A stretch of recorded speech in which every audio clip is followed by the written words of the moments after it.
Naka-check-in na kami. Siyempre, punta na kami elevator. Makikita mo sa elevator couples menu.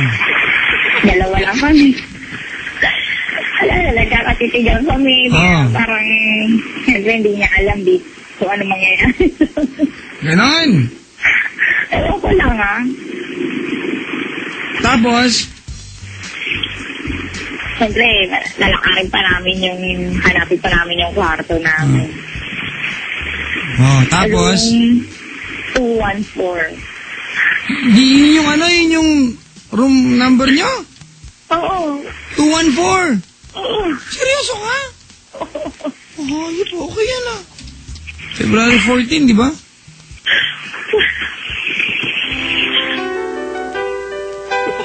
Ano? 214.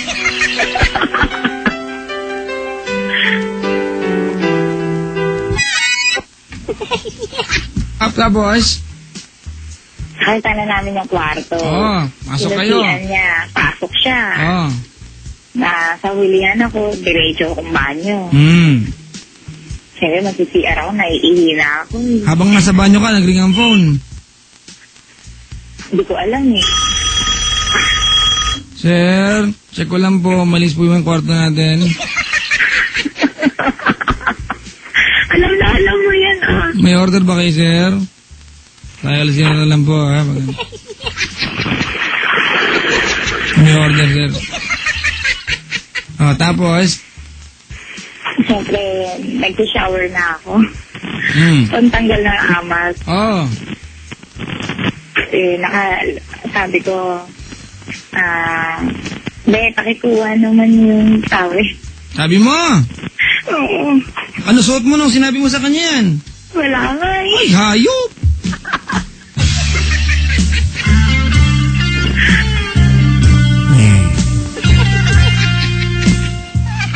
Tapos?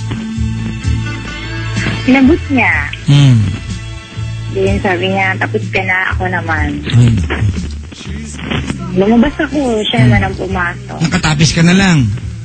Oo naman. Yan.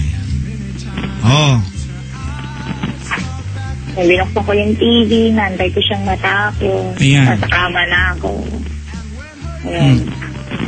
Anong pinabot niya? Anong sabi niya? Wala naman. Carla, paabot ka na wheelchair? Nadulas ako eh. Hindi. Paglabas niya, katapis din. Oo. Ang sauna. Tapos? Sabi niya, manonood ka pa? Oo. Sabi ko, hindi. Matutulog na, inantay lang kita. Yan. Sinungaling tulog. Tapos? Sige na, Sabi niya, sige. Manood ka muna kung hanggang gusto mo pa. Dito lang ako, sa tabi mo. Sabi niya? Siyempre, nahiya naman ako sa kanya, kaya pinatay ko na. Tumabi na ako sa kanya. Ayan na, patay na ako. Tapos? Wala, titigan kami. Parang nag-reminiscing kami sa mga nakaraan namin. Tapos? Kinis niya ako. Kinis ka niya? Oo. Patay na.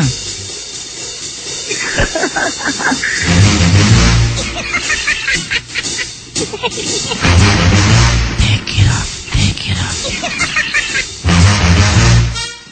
Ay, nako. Tapos?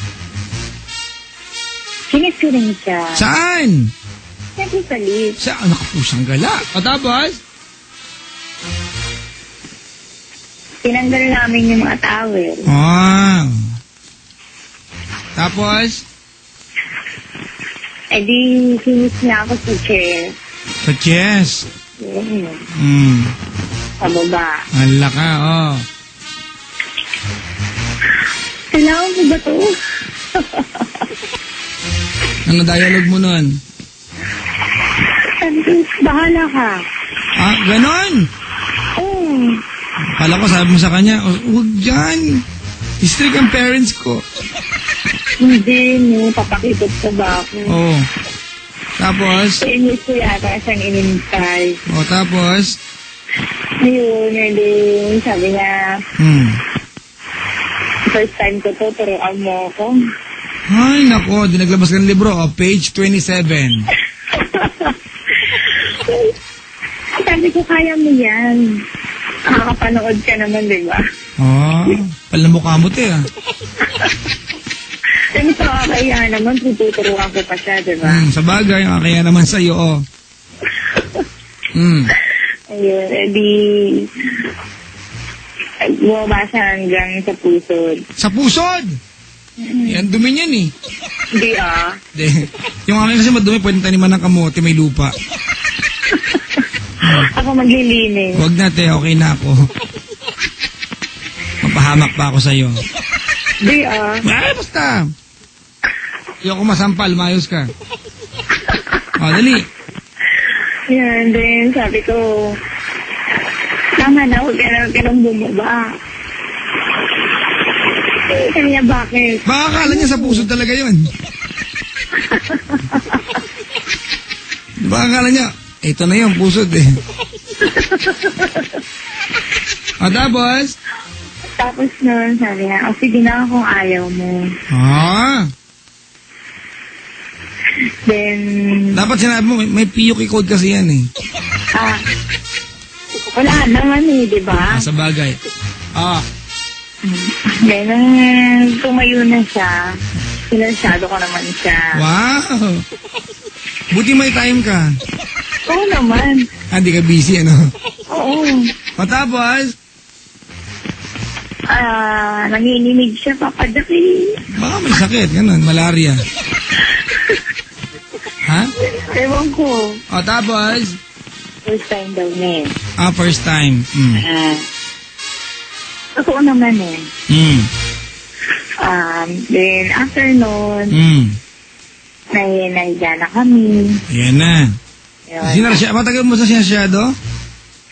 Hindi naman kasi ayaw niya naiya siya eh. Dapat nagtakip siya ng mata, di ba? Tapos? Tapos, nakahiga na kami. Nung nakahiga na kami,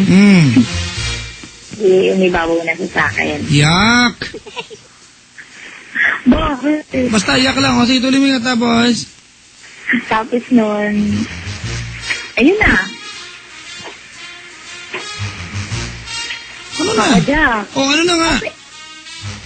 Okay na. Yun na yun?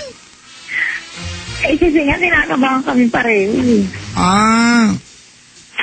Natapos naman yung yung chapter. Oo, natapos na. Naligo nga sa pawis. Bakit? Ang hina ng aircon. Baka hindi niya alam mo gamitin yung aircon. Ha? Baka hindi niya alam gamitin yung aircon. Hindi, binuksan namin. Ang hina talaga. Baka ewan ko. Ano? Binabati kami nasa room 214 ngayon. Good morning po. Pakicheck nga ba yung aircon dyan kung talagang mahina yan, I-report ka sa management, ha? Okay? Oo, nireklamo namin yung Papa Jack. Reklamo pa kayo. Nagawa niyo naman gusto niyong gawin? Bakit nagbayad naman kami, ha? Yun nga. Di ba? Diba? Sulit naman yung bayad namin. Sulit talaga. Talaga? Oo naman. Cash naman yun, di naman fake yun. Malagkit daw ba yung yung tsinelas na nandun, sabi dito? Oo. Ba't kaya kinatake tumulo doon, no? Hindi kita ba usumpay? Asawa mo yan, eh. Hindi. Jojokin mo lang ako pag sumumpa ka, eh. Anyway, ha? Oo, Kailan ka huling dumalaw sa Bukbukirin at Nagararo? Last December nung nanganak ko. Yun yung huli? Bakit ang tagal? Sabi mo yung huli. Huling araro? Oo nga. Ha? Kayo mag-asawa? Ano ba? Ano bang yun?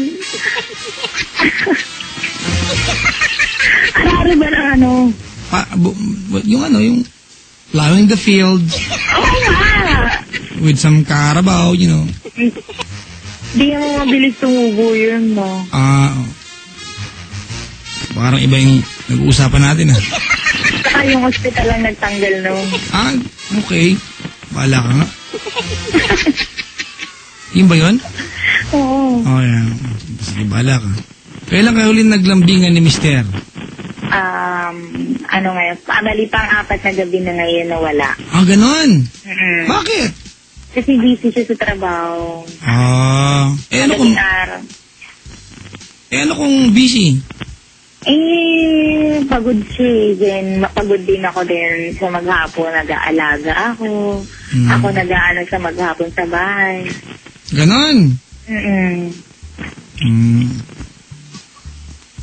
Okay lang sa'yo yun? Oo naman. Happy naman ako kaysa nung una. Ano ba yung ideal? Simple lang. Yung ideal na bilang?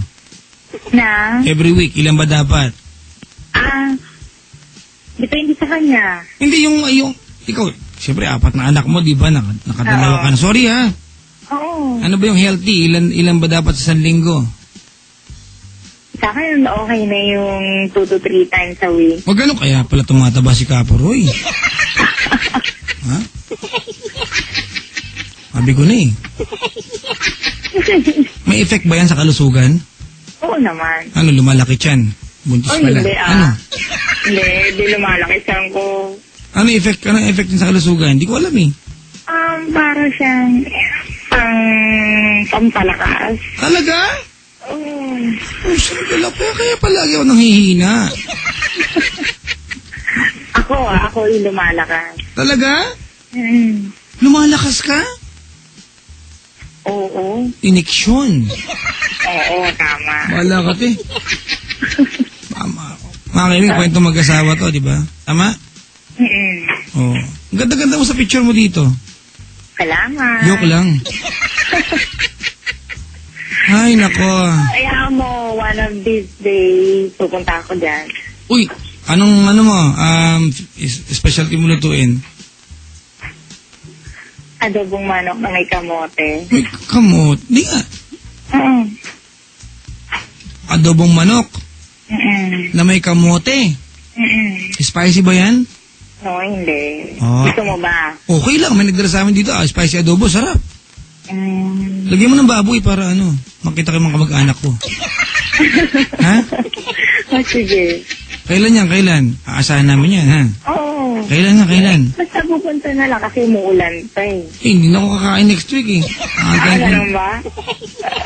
Ay, di sa next week na ako pupunta. Yan! Good! Anong araw? Pupunta na lang ako. Good for 15 people, ha? Ano yun? Restaurant? Hindi, catering. Mahiya ka naman, magdala ka ng kanin, ha? Mahiya ka naman.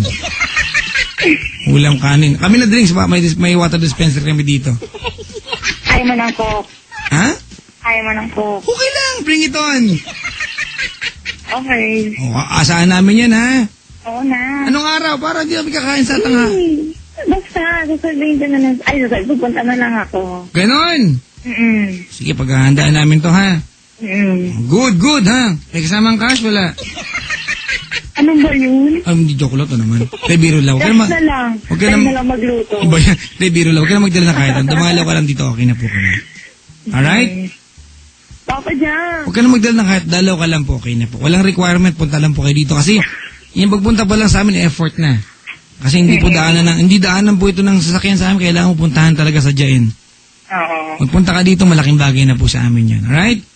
Oo, sama ko yung baby ko. Pero kung gusto magdala ng adobo, okay lang din. Okay. Ikaw mag-alala. Mga 4 na kilo, te, ha? Dami namin. Lalaki na. Oo ba? Basta yung may uwi ka pa eh. Ganon? Gusto ko yan, ha? Bigas, magdala ka din. Sorry ko. Hindi, biro lang. Salamat sa pagtawag, Carla. Papa Jam. Oh. Hello. Oh, ano? Ayun. Pwede ko naman yung number mo para kung saan pupunta ako. Naku, patay ka. I don't give it away. Eh di, open. Diba? Pero alam nyo, yung 2600, ako po nagbabasa niyan. Alin? 2600. Alam nyo kasi, wala lang yan. Hindi ko lang ma-replyan lahat, hindi ko lang mabasa lahat kasi